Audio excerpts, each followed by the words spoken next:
Hello there. I hope that finding this would be helpful in some way. I am writing this to share my story of a lost soul trapped in an endless nightmare that only gets more dreadful as time passes, and I hope that no one else will share the same experience. It's been so long since this has happened, so pardon me for the lack of details. Anyway, this is a story to tell you of my fateful encounter with an unknown being. No, it's not a poltergeist or some specter, but I suppose the closest description would be a god. Unfortunately, I was unable to understand his name, so I only refer to him as UB, or Unknown Being, from here on. I met him during a time where I decided to take my own life, and although most of the events happened too long ago, this part was etched in my mind too deeply to be forgotten. I looked at my phone for one last time. August 7th, 2016, 4:18 a.m. I took a deep breath and sighed as I prepared myself to cross to the other side of consciousness, assuming death itself is a transition between two states of consciousness. I had the noose wrapped tightly around my neck and was ready to give the stool a kick when, suddenly, I noticed a pristine white envelope lying on the table. I was aware that if I just got over with my plan, it wouldn't bother in the long run, but something inside of me, as if my soul was screaming, compelled me to open the envelope. So I took off the noose and checked all over the envelope. It was pure white with nothing written on it, and I broke the seal to take out a folded note which said, "Would you like to start a new journey with slight changes?" Before I had any time to process what was happening or who sent me this letter, even why I was receiving this letter, my eyes were seared with a sudden white light. Upon regaining my vision, I was in an unknown space where white stretched as far as the eye can see. Though the place was unknown and lonely, I felt comfortable and at peace with the silence. As if someone was reading my mind and wished to break my tranquility, a large hand tapped on my shoulder. As I looked back, I was greeted by a middle-aged man in a tuxedo, smiling at me. As soon as our eyes met, he immediately asked, "Do you know the reason why you're here, boy?" "Well, no, sir." I tried saying some more, but there were no words to speak. To this, he gave me a smug laugh and replied, "Alright, let me introduce myself. I am God, and you are here because I specifically chose you to go over your life once more.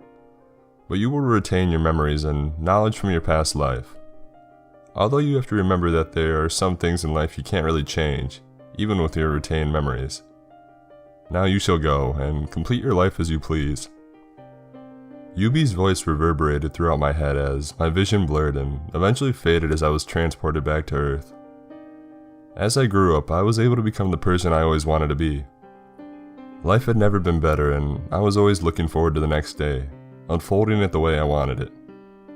Finally, I understood what a walk in the park meant. Oh, and UB was also there for me. He didn't help me directly, but he was kind of a good friend that I could always talk to. Since he was kind of like a god, I was able to converse with him telepathically, so it didn't really look strange when I spoke to him in public. By the end of high school, I was pretty much friends with most people, and I was quite skilled at writing, just the way I wanted to grow up. For college, I decided to take computer science just like during my past life. I wanted to prove to myself that I would be able to get through it without failing this time around.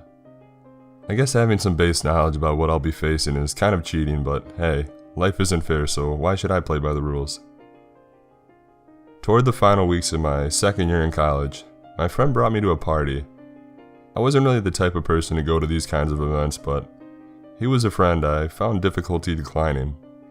There we sat, in a table at the corner of the room. I was pretty bored and I was just reading a book on my phone. I wasn't sure what my friend was doing, but he eventually called out to someone behind me. She came over and my friend introduced me to her. Her bright eyes looked at mine intently as my friend beckoned her. Her name was Christine, and she studied at a university one town away from mine. Initially, I was pretty nervous as I wasn't comfortable speaking with strangers, especially when we had nothing in common, but she made me feel comfortable as we spoke, and her charming looks just captivated me. She had long brown hair tied in the back in a ponytail, draping down at her back. She had dark, black eyes which had a gaze that took you to another world. It was irresistible, and the way her soft pink lips moved as she spoke only furthered my infatuation. It was starting to get late, so I decided to walk Christine all the way back to her home. Thankfully, we did get there safely, and I immediately went home, all giddy and excited. When I got home, I immediately texted her asking how she was, and we just continued on and on.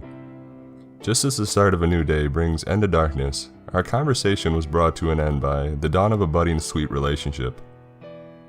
After 2 years, I had successfully graduated and earned my degree, and I had UB to thank. Christine and I kept in touch, and although we walked down different paths after college, we always spent time chatting with each other on the internet when time permitted us. Eventually, we got to know each other's families, and sometimes I'd have her stay over at my family's house for dinner.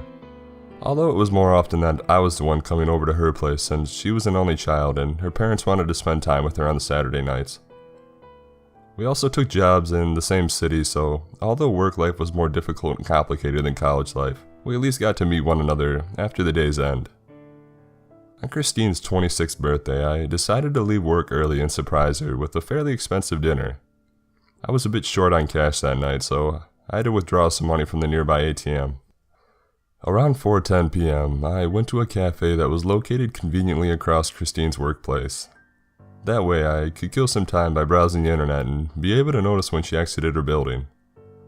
I waited around 2 hours before she got out, and I quickly packed up my laptop and rushed to greet her.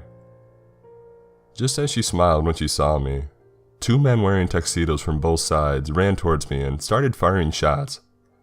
I dropped to the ground, unable to support my body with a sharp pain resonating all over.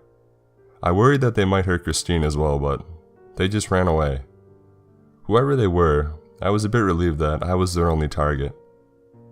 After a brief moment, my breathing became heavier and I eventually lost consciousness.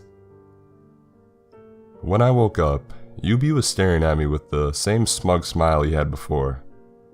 I had a hunch that he was somehow involved, considering the men donned the same suit that he had. Without thinking about anything else, I immediately asked, "Those men, you're connected to them somehow, aren't you?" I'd be lying if I said no, so yes, I did send them. But why? What for? I thought you were on my side. I was just having the time of my life. Okay, boy, look. I'm on no one's side. I'm not your friend or your ally or anything. You're even lucky I gave you a chance to redo your entire life, with perks to top it off. So, what now? Are you going to finally seal my soul somewhere and lock me up for eternity? No. Actually, you get a third life, and a fourth, and a fifth, and so on. With the accumulated knowledge, you should eventually get the hang of it, right? Well, off you go. Before I could even protest or comment, there I was, crying as an infant and beginning my third incarnation. Just as my second life, I went through school and college with minimal difficulty.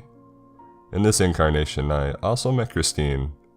It seemed as though my memory retainment was exclusive to me, so I had to rebuild our relationship and replay our conversations.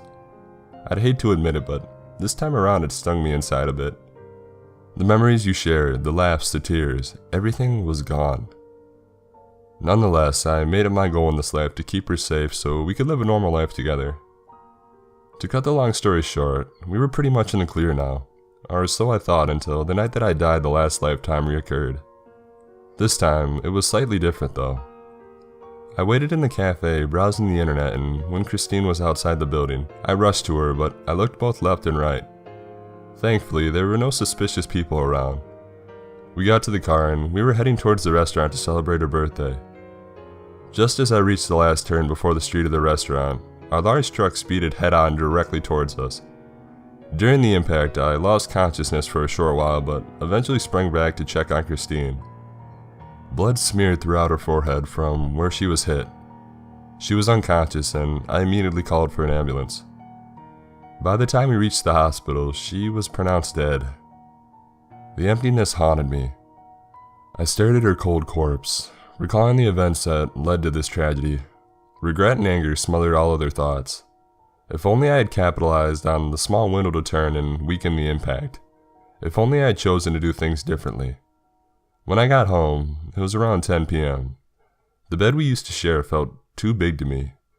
Our apartment wasn't really the largest, and we used to think it was pretty small, but having all this space to myself made me feel like I owned an endless field, nothing but the howling wind to accompany me. Around midnight, I got up and went to the nearest train station. I was just too tired to do anything else. As the train approached, at a swift speed, I jumped to meet the train, leading to a painless death. At this point, I'm not even surprised anymore.